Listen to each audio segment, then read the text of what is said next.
when I used to lose weight for like I said, for whatever reason, and I'd lose a lot of weight, I think that was a lot of the reason it didn't last is because it was a punishment based system. Even working out then used to be, okay, well, you weigh this much, you ate this much, so you need to work out for this long to make up for it. And if it's Right. punishment based, whether it's how you feel or what you're doing to yourself or what you're eating, it's you can only punish yourself for so long. It's never going to last. That's a really good point.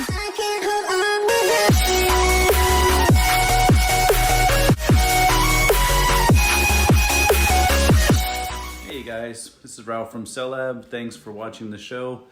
We're about to speak with James, who is a pretty interesting story. I don't know if you've seen his Instagram page. You'll see some massive results. He was a wrestler and then put on a lot of weight.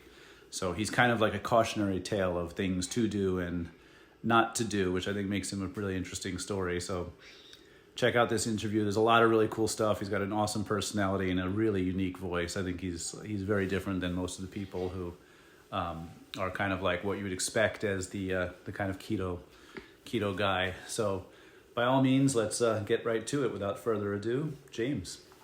I'm not shy about the fact that I was not always heavy. I was a Division I recruited wrestler out of high school. I wrestled at 130 pounds for Burton Catholic. Like I was an Awesome. athlete, Just and I pure think that. muscle. Well, no, I was never. If I was, I would have gone from being pretty good to being very good if I actually was muscular. My technique kind of got me by, and I had just enough wind and cardio and conditioning and strength to get me through. No more than I needed to, but I was never a big guy growing up. I probably had a gut, but I was never super big, and I give a lot of credit, probably a lot more credit to people who have been heavy their whole lives since childhood and been able to lose weight. If you see pictures of me in fifth grade, sixth grade, I was a little chunky, but I was never big. And then high school, like I said, maybe I don't give myself enough credit. Maybe I'm misremembering because I was an athlete, but I was, again, never muscular or fit or anything like that. But I ballooned up in as an adult where I feel like I never should have been. People who've been heavy their whole lives, I give a lot of credit to them because they've been able to go from there to keep pushing and losing the weight. Me, I just kind of look at myself as more of a cautionary tale, like, okay, great, I'm where I am now, but I never should have been where I was in the first place. That's interesting. Yeah, I think you're the first person I've spoken to that's said it that way. The cautionary tale. Yeah, and if that comes across in the form of inspiration or whatever people want to take it as, then that's great. If it helps them and they see it that way. I don't necessarily see myself that way. Again, I kind of see myself as an example of maybe inspiration for other people like me who might have had to right the ship, from going off in the wrong direction like it had been, and Right. proof that if I can, without really a clue how to do it, then anybody could. But certainly, like I said, I look to people who've done amazing things that had a harder road than me myself for inspiration. That's pretty humble. But I mean, I guess it's all relative and it makes sense. Yeah, exactly. What exactly, like you're saying, riding the ship, what do you think wronged the ship? Like what took you off course? General laziness combined with reality doses, I guess. I again, I say I was able to get by on my wrestling as far as when I wrestled. I was able to get by on being an athlete as far as staying in shape. Right.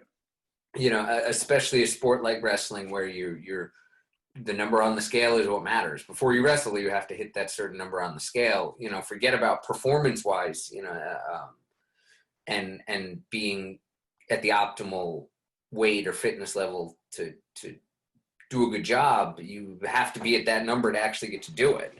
And so I could always get myself into shape for that. And then once I didn't have that, I realized that was the only reason I cared, and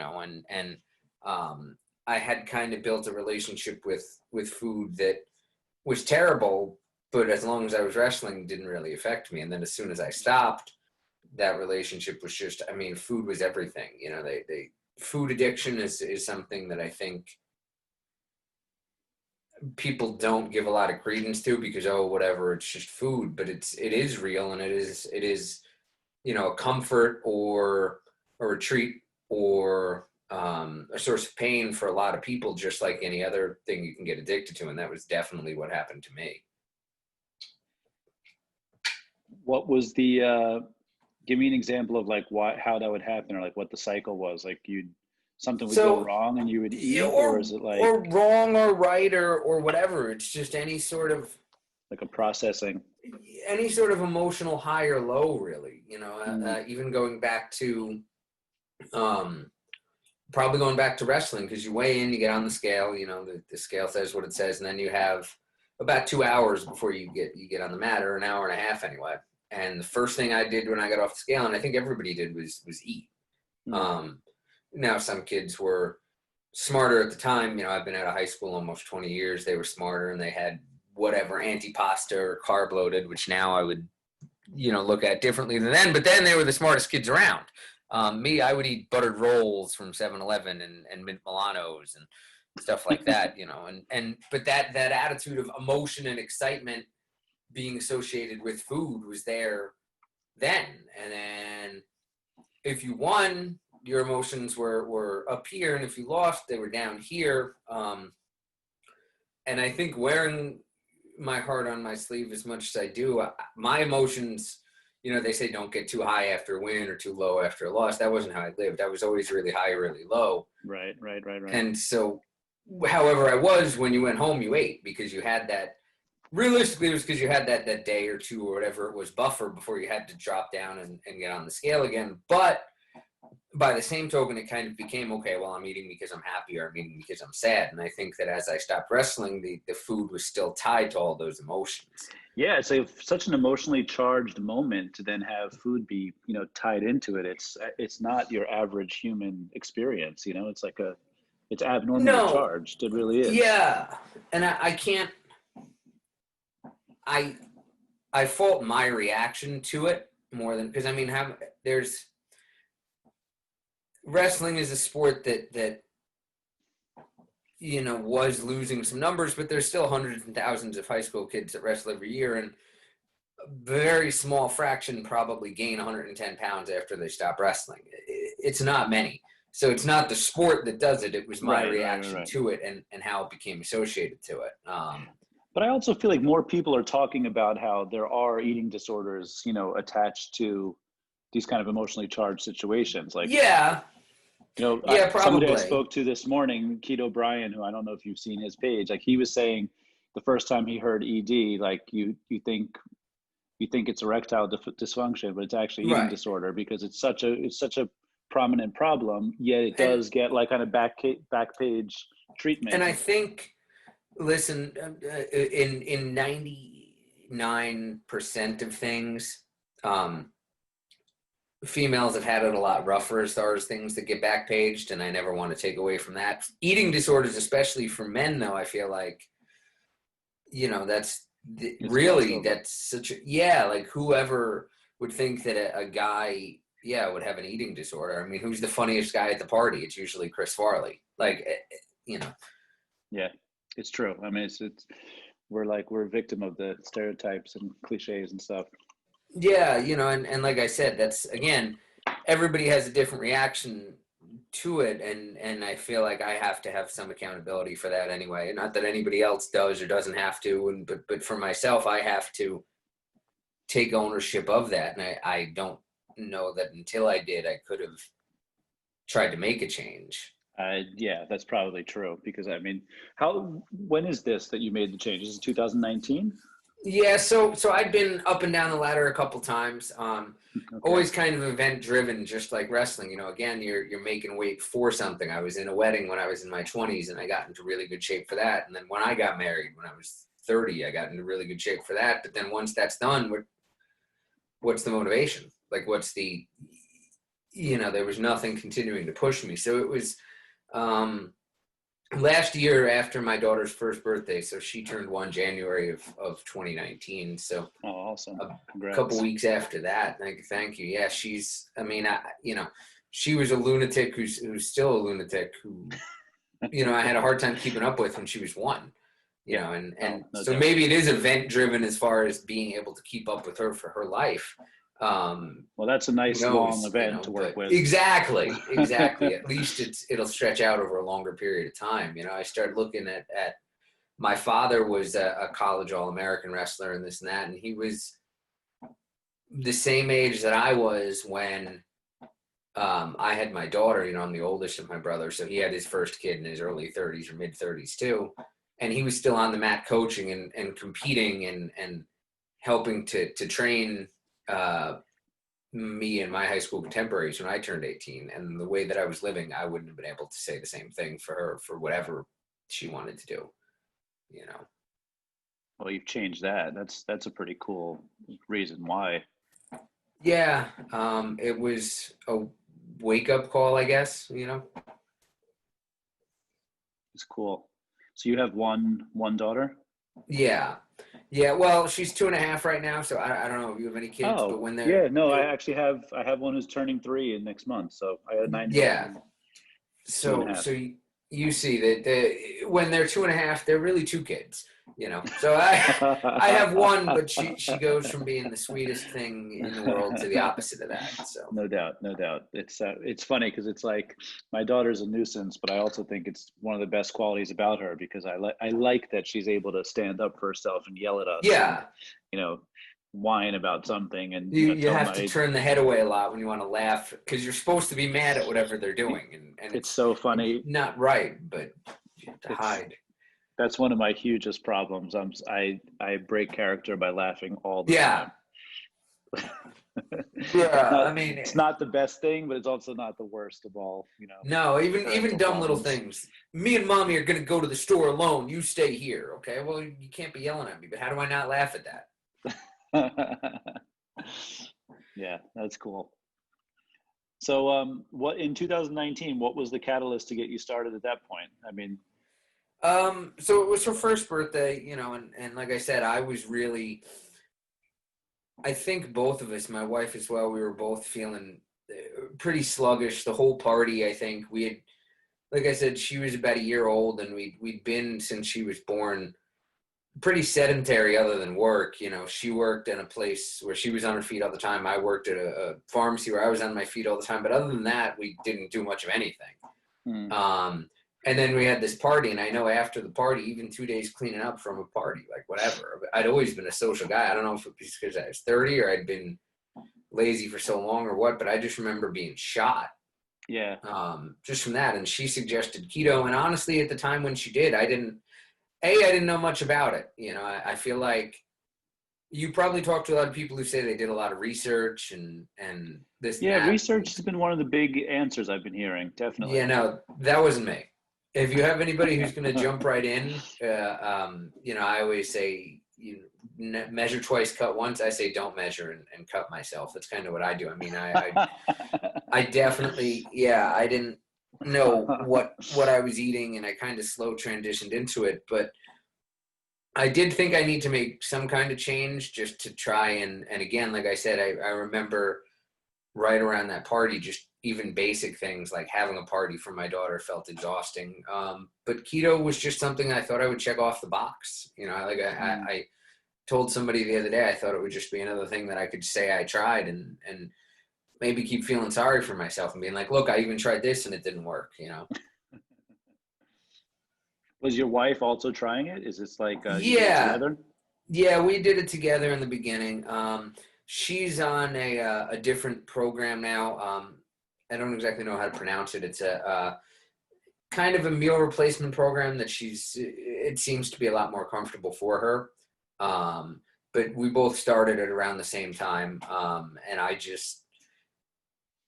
I think because I'm so hard-headed when I commit to something that it really took to me right away. That's cool. Yeah, it was. Sorry, go ahead. I was gonna say, how long did she do it? Also do keto? So for the first, I would say 6 months, we were both on it, and then she did it again for another 3-month clip. You know, it affects everybody differently. I feel like when I got into ketosis, I was getting told, people would, coworkers that I had at the time, they told me they really thought I was on drugs because I just had this burst of Like the energy, and I energy. was, yeah.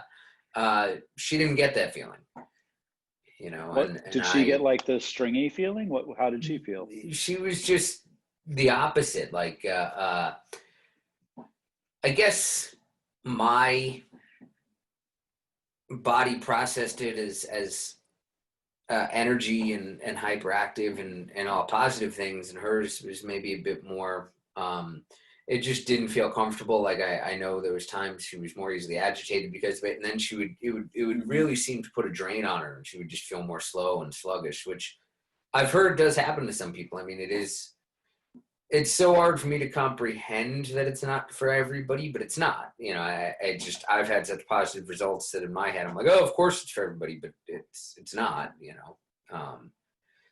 And so then I have a bit of I have to take a step back and kind of remind myself of that sometimes, that everybody's journey and story is different, and she's found one that seems to work for her now. So.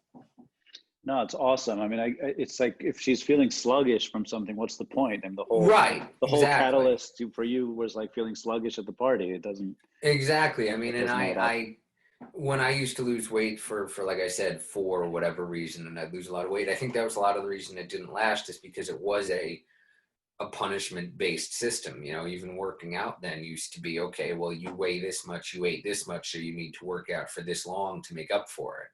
And if it's punishment-based, whether it's how you feel or what you're doing to yourself or what you're eating, it's you can only punish yourself for so long. It's never going to last. It's a really good point. I mean, on those lines, what's your consistent way of sticking to it? Like, what's your, long-term motivation? I Obviously mean, your daughter is part of that, but I guess more like nuts and bolts. I think I started to kind of set goals for myself that without the energy level and without the excitement and self-motivation I'm able to have on keto, that I wouldn't accomplish. I went back to school. I left Rutgers by their choice after my first semester of my second year there. They want you to go to class, and when you don't, they tend to think you're not a student anymore, which I guess makes sense. And then I stumbled over the next 6 years into an associate's degree because I had 90% of it done. And so I got an associate's degree from Bergen Community College in 2007 and hadn't given school a second thought until then.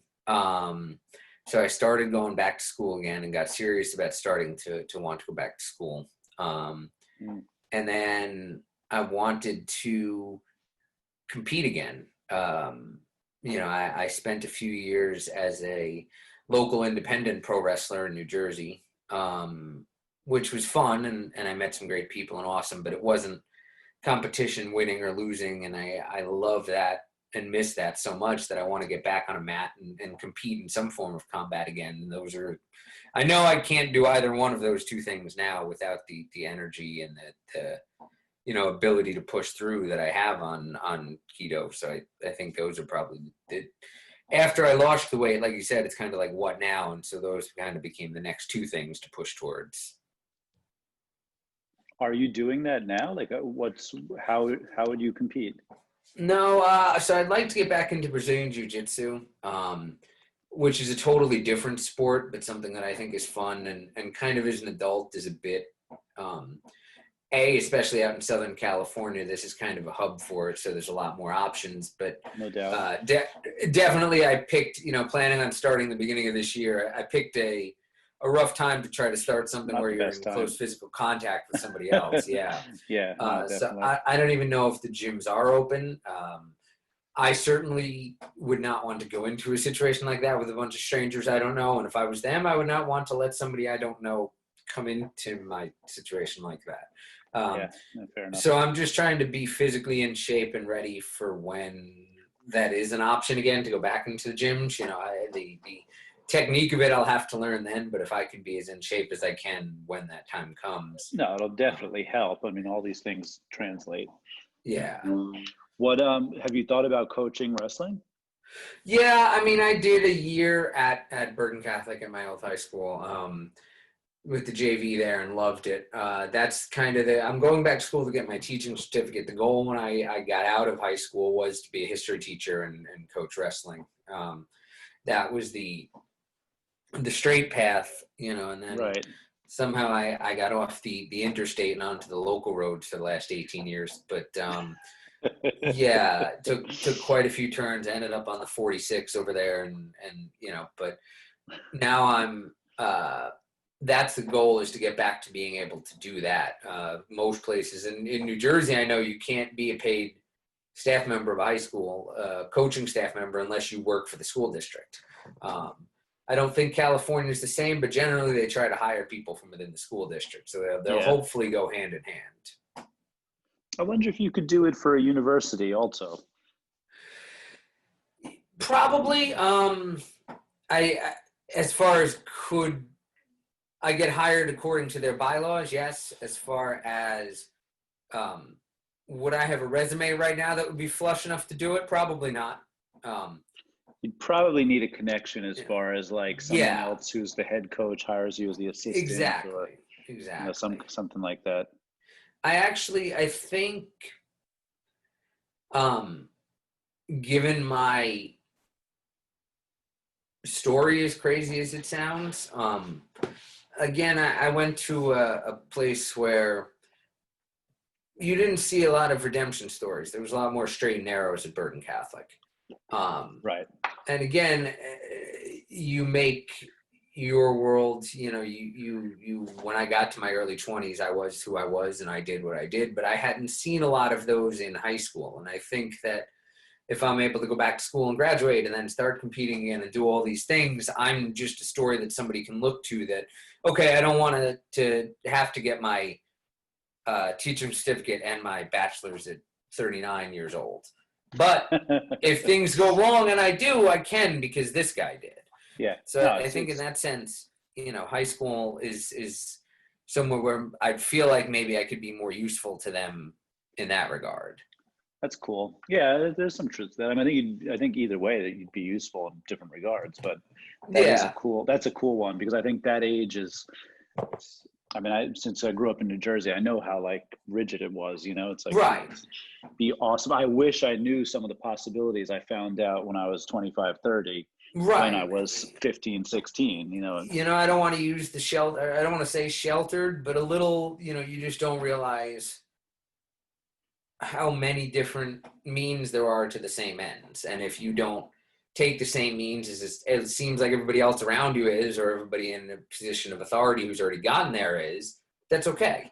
Yeah, totally. For a long time, I didn't think that was okay, and I'd love to be able to show kids, ideally, or even people that haven't taken that path, that have already started to go down a different one, that it's okay.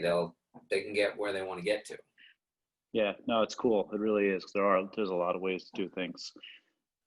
It's funny. You and I are both like kind of outliers as far as, the normal path, the normal right. North Jersey path. So right, and that's great that people went that way. That's awesome. I mean, my brother got his degree from the School of Visual Arts in Manhattan at 22, and he's doing high-end weddings and videography and photo editing for high-end weddings and doing commercials, and he's in his mid-20s, and great. He did it the way that they draw it up, and I'm proud of him that he was able to do that. But does he still live in New Jersey, or does he live in Manhattan? Yeah, no, he's in New Jersey. He does a lot of work in Rockland County, New York. Yeah, cool. Sure. Yeah, but he goes all over. I mean, he got flown overnight to a wedding in Florida and then back. Oh wow. So yeah, like I said, he did it more that path that we know, or that and he was able to stick to it, and that's, I'm proud of him for that, and I'm trying to be more proud of myself for hopefully being able to show the alternative if you didn't do things the way you were supposed to. Yeah, no, I think it's amazing. My guess is a lot of people relate to your story, because I think a lot of people, feel like they kind of they didn't get the memo of like how to do things the right way, and then here they are studying, learning, finding things out after the fact, and succeeding. I hope so. Yeah. I mean, I try to be as transparent as possible about wins and losses and successes and failures and where I'm at in the process and what I need to improve for myself and for other people. You know, being that transparent kind of holds you accountable. You know, if you know you're going to tell a bunch of people that you missed a day or you fell behind in your coursework, it pushes you that much more, you know, than even just your family would, who's a big enough motivator to begin with. Right. But also for them, maybe there's people that I'm a pretty outgoing guy, I'm a pretty comfortable guy sharing my story. There may be somebody who's doing the exact same thing that's just, they don't feel comfortable sharing it. Oh, but, definitely. Yeah. You know, and if I do, maybe that makes them more comfortable where they're at. And that's great. That's cool. Do you feel like the Instagram page, like sharing, has made you more accountable? Yeah, I think so. I mean, as far as ideally, so I lost weight. I'd gotten down actually about 10 pounds lower than I am now, which is I've started to work out more. I'd gotten down to that weight around January or February. And you know, I kept saying, oh, I'm going to go back to school. Oh, I got to start working out. Oh, I got to start doing this. Oh, I got to start doing that. And it all sounded great, but I hadn't done any of it. You know, I'd gotten to X, and honestly, as great as I felt on keto, X was where I'd gotten with everything else I'd ever tried. I'd never gone past that. That's interesting. So now I'm in a more social situation with it, and all of a sudden I'm pushing towards Y and Z. So is it the lifestyle that's the difference? Possibly. Is it the Instagram? Possibly. Is it a combination of again, having that accountability of a lot more people? It's probably both. Yeah. Yeah, which is good. I mean, let it be a synergy right. like that. Exactly. Great. I mean, that's the tricky thing. Like, that's one thing I keep hearing, like, especially by doing this, by talking to people, is that everybody has a kind of plateau, and then a lot of people, that's where they know it, that's where they break down. So yeah, like if you can withstand, you're great. I don't think it wasn't a conscious thing for me. At least, you know, I didn't say, oh, I'm kind of tired of where I'm at. Let me go see what a bunch of people I've never met from all over the world are up to. You know, that wasn't how I thought, but that's what it turned into, you know, and I say it's accountability for me. It's also, I go on there and I see so many people who, like I said, to me, their stories and what they've gone through and what they've done dwarf me.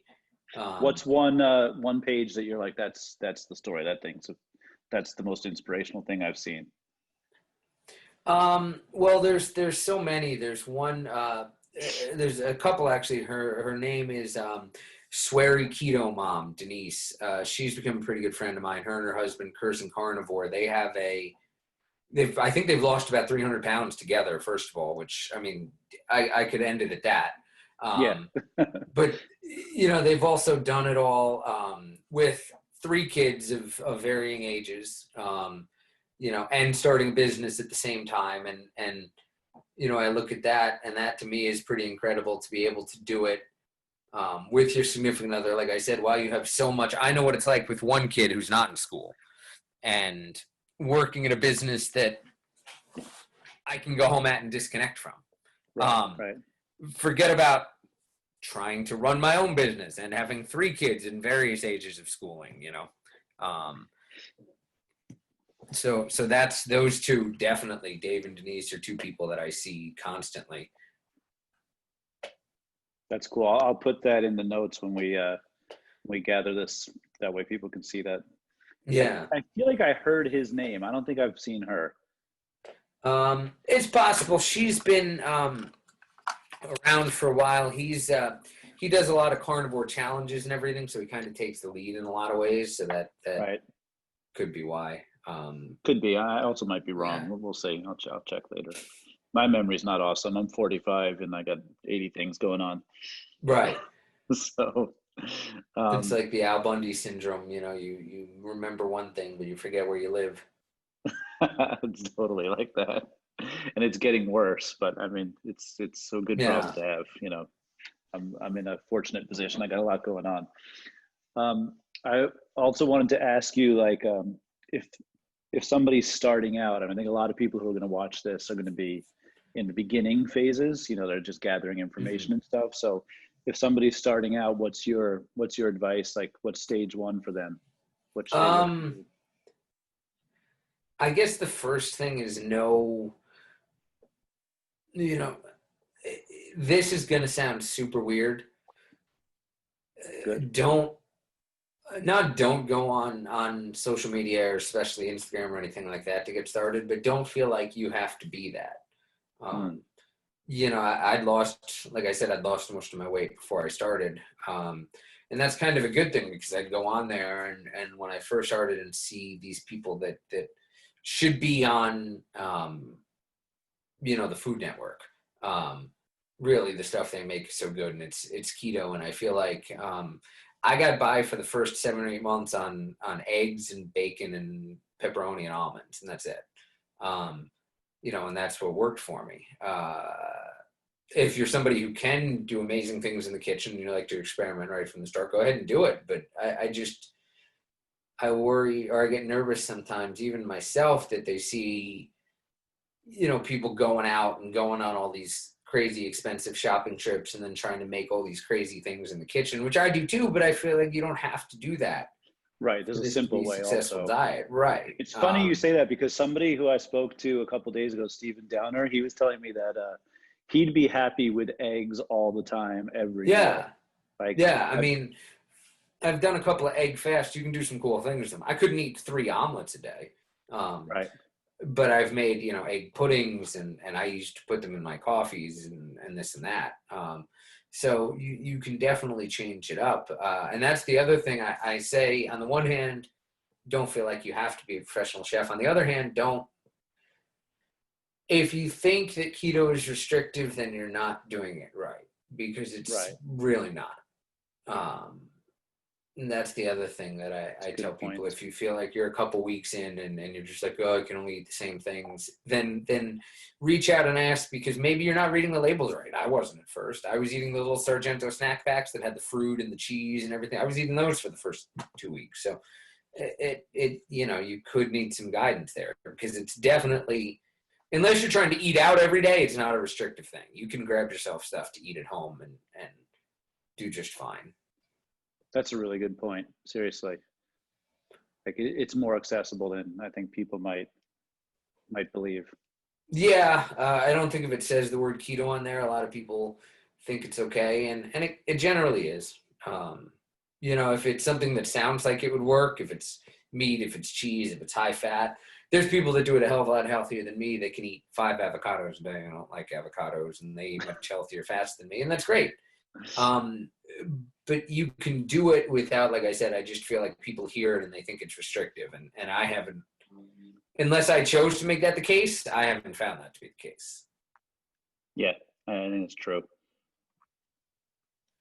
And that's the other thing is, like I said, for them to reach out. I think a lot of, I say people that are keto or the CrossFitters of the diet world, because I'll talk keto to somebody 24/7.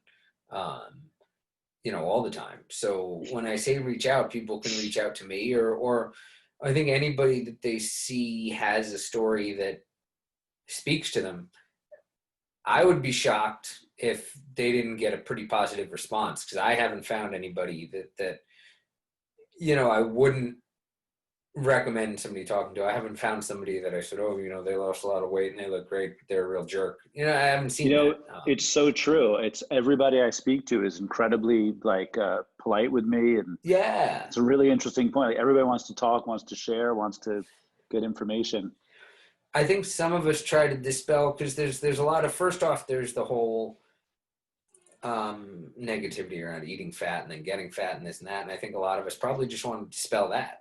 So we'll do whatever we can to promote it. Yeah, it's true. Yeah, I mean, so that plus people are feeling better. Like, what's right. Not to want to talk about it all day? Exactly. It's funny.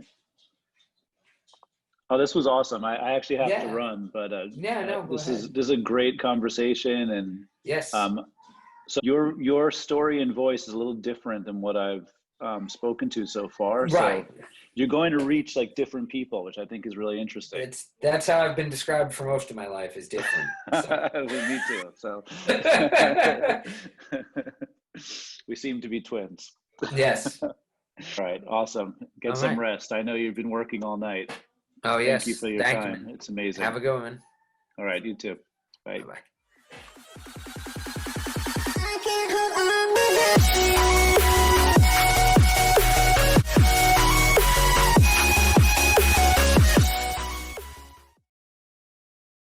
Hey guys, this is Ralph from Cel-Lab. Just want to wrap this up. That was an amazing interview. James is awesome.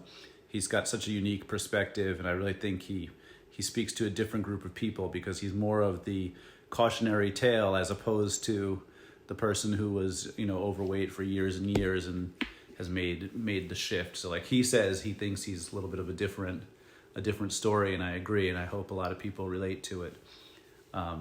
If you want to contact him, he's incredibly friendly. You can DM him, you can get in contact. I'll put some notes in the show notes below. So by all means, please check that out. Thank you so much for watching. Please give us a like. Please subscribe. That way you're notified of future episodes and everything that's going on. We're trying to build this community up a little bit with Cel-Lab. So thank you so much for your support. This is Ralph from Cel-Lab signing out.